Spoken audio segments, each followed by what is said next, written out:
You know, if I didn't have to shave my head for the show I'm in currently, that would be a spitting image. As a typical 22-year-old college guy, I play a lot of video games. Enough to say that it's probably could become a problem.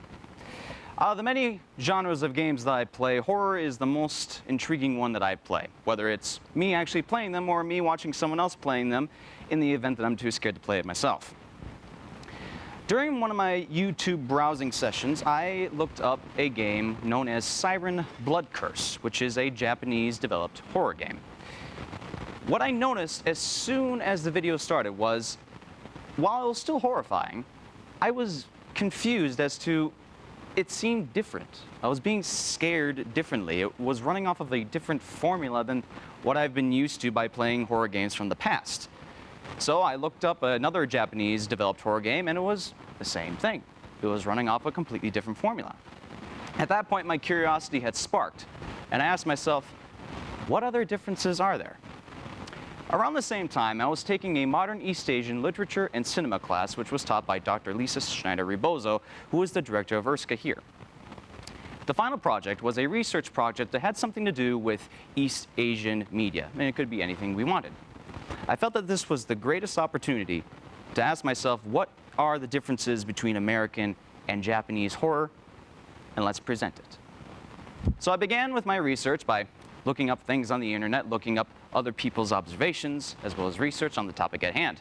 And of course, I did research myself by watching horror movies and playing horror games, much to the expense of a steady heart rate. Once I had gathered all that information together, I could have basically created a nice little circle chart to make comparisons. But I had to figure out a way to present the information and have it be presented clearly so that everyone understands it. I had done previous research projects before, and the way I had done those was through making a video, which I would add what I call a splash of humor. The added entertainment value within those videos I had discovered had helped the information within the video itself be understood more clearly. The video, miraculously, became much more comprehensible. So, with this research, I decided to follow suit. There's one program that I own that's called Garry's Mod, which is a game within itself that allows me to take character models from other games and pose them in any position I choose, which is great for stop-motion animation. Then came the simple yet tedious process of posing a character, moving him a little bit, taking a picture, another movement, another picture, another movement, another picture, and so on and so forth, and then going into a video editor, putting all the pictures together, so it looks like a simple movement. I then added sound, music, my voice, my research, and then, finally, my splash of humor. 12 cumulative hours of sitting at a desk in front of a computer screen brought out a video that was not only fun, entertaining, and funny, but also informative and very, very intriguing. I presented the video for the class in question, and it was well received by my peers as well as the professor. I had then presented it at the UW Symposium of Undergraduate Research and Creative Activity last spring, and as was said, out of 650 people that presented that day, I was awarded, amongst 15 other people, the Best Presentation Award. So, suffice to say that the video has amounted to a great deal of success. I was then invited to give a TED Talk today, and decidedly on the same topic. But I had to choose whether I wanted to split the video up into chunks and then talk in between the segments, or play the video in full.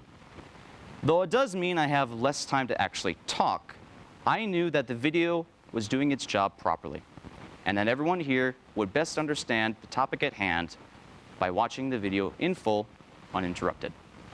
So while the video is getting queued up, I would like to ask you to do one thing. Think of a habit or a pattern that you see in horror movies or horror games that you can't seem to understand why it's there. Such as, why does this series of horror movies, why are they always set in a swamp? Or perhaps, why does this series of horror games have a sense of closure at the end? Let loose your curiosity and wonder, what are the differences between American and Japanese horror? How do they horror? You'll see in the video that it is driven by a main character that I like to call my little assistant. Please welcome him in open arms. So without further ado, let's begin the video.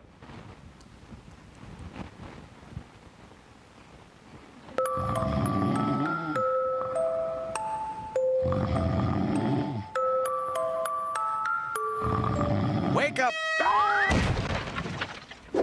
Hey there. Did I scare you? Yes. Yeah, sorry about that. I was actually stopping by to see if you wanted to help with this presentation of mine. It's a presentation about the difference between American and Japanese horror. How could this happen? Yeah, there's a difference. So, would you mind helping me show how there is a difference? Very well. Wonderful. How are you feeling down there? Well, I suppose the logical way to start out is to ask, what is horror? Well, in a nutshell, it's this. It is essentially what scares or startles the viewers. While that's simple and singular in itself, what varies is what scare tactics are applied. This can be done with creepy ambiences, jump scares, over-the-top violence, gore, mainly just any uncomfortable situation. In terms of the differences between American and Japanese horror, their differences lie in how they present their horror. American horror stories, not just those ones, have gotten their roots from European horror, which has a plethora of scary stories. Over time, America had created stories from the European traditions. Those stories eventually evolved into Dracula, Frankenstein, and Jekyll and Mr. Hyde, for a few examples. Those particular stories became so ingrained into the American culture that a sort of identity was created. More so cliches. One of the things that America has is, unfortunately, predictability in its horror. We as a culture don't usually like being left without answers. Consequently, a lot of American horror stories have a sense of closure, where it explains everything that happened in very fine detail. And sometimes that works to the detriment of the story. Hey, have you ever seen the movie Psycho? By Alfred Hitchcock? Does this ring a bell? Good times. There you go. Now you remember. Now, did you know that the final scene with the doctor explaining Mr. Bates' condition wasn't actually supposed to be there? At the very end of the film, there was a scene where a doctor explained Mr. Bates' condition and why he was doing the things that he did. Now, if any of you had felt that that was out of place and the doctor was particularly rushed to get that description out, you would be right, because that scene was not even supposed to be there in the first place. Originally, Mr. Bates' condition was supposed to be left to ambiguity, therefore creating a more lasting effect of horror. However, the producers thought that American audiences would be very displeased with it because they'd be left with questions unanswered. So they tagged a little scene at the end that basically explained everything. Another thing that you will probably notice about American horror, especially in the video game media, is that they've kind of created a subgenre known as action horror. To put it shortly, there's a lot of guns. Now, the first thing to ask is why even generally American video games have a lot of action and a lot of guns. Well, the gun in American culture is, to put it shortly, a symbol of empowerment. And video game developers in the American culture like to empower those players. Looking back to horror, a good example of an American horror game is either Dead Space or Doom. Both of these games empower their players with guns, and in both cases particularly big ones. Now, since the game is already empowering the player to defend themselves, therefore taking a little bit of the stress away, the game has to rely on creepy ambiances, jump scares, and disturbing imagery in the form of violence or gore to send an unsettling vibe to their players. This results in most American horror games relying on images rather than ideas to scare their players. Now, there's nothing really wrong with that. It just forms a certain identity to American horror games and even to American horror stories entirely.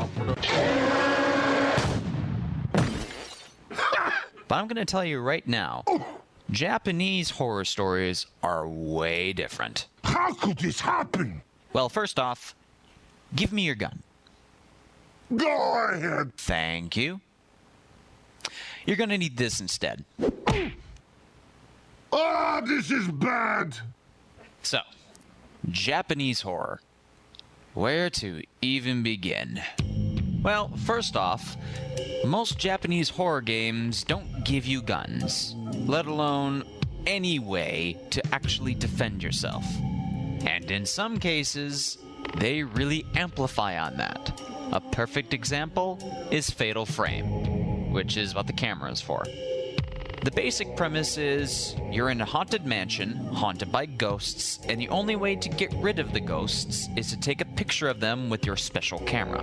I was told we would be fighting men. The tricky thing is that the camera's only effective when the ghost is very, very, very close to you. Uh-oh. Japanese horror games are not afraid to put their players in the most uncomfortable situation possible, which makes it a very effective horror game. Oh, no!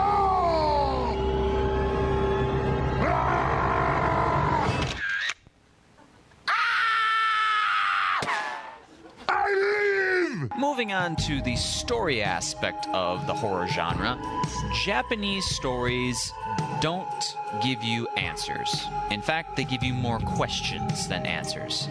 The reason why they are able to do this is their culture was based around two religions, Buddhist and Shinto. And they didn't really have any conflict with each other, so they were open to any ideals. Compared to the American philosophy, where the dominating religion is Christianity, there is a clear sense of what is good and what is evil, and therefore there's no ambiguity. Because of the dual religion culture of the Japanese, they were allowed to be a little bit more open to ideals, so therefore much was left unanswered, seeing as there wasn't really need of an answer. Horror took a piece out of this by leaving many of its questions unanswered. A perfect example of this is The Ring. You have absolutely no idea how the girl is able to do it, and despite the main character's best attempts to try and stop her, they have all proven in vain.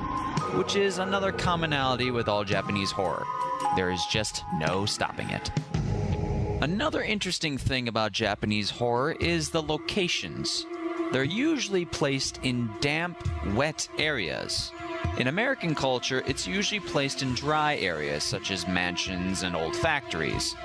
The reason why most Japanese horror stories are placed in wet areas is just out of common convention. The good guys don't like to get wet, and a dry ghost is not as bad as a wet ghost. Speaking of ghosts, that's the prime monster of the Japanese horror story. That's just based on their culture, which is just filled with many, many, many ghost stories. One last difference to mention between American and Japanese horror is that American horror usually shows the main character descending into the unknown, where the scares reside. However, in Japanese culture, the unknown invades the known, so the monsters are coming after you. And that just helps the horror even more. At that point, who's to blame? Are you going to blame the monsters? They might not even have a reason. This basically adds up to Japanese horror focusing on the ideas rather than the images. Of course, they still use scary images to be sure, but it's just there to accent the overall scare. To conclude, none of this is to say that either Japanese or American horror is better than the other.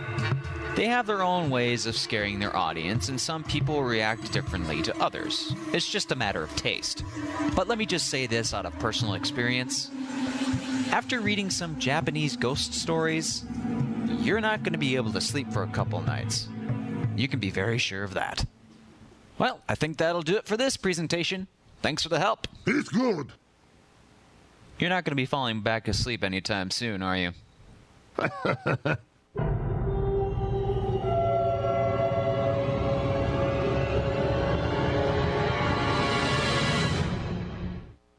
Help!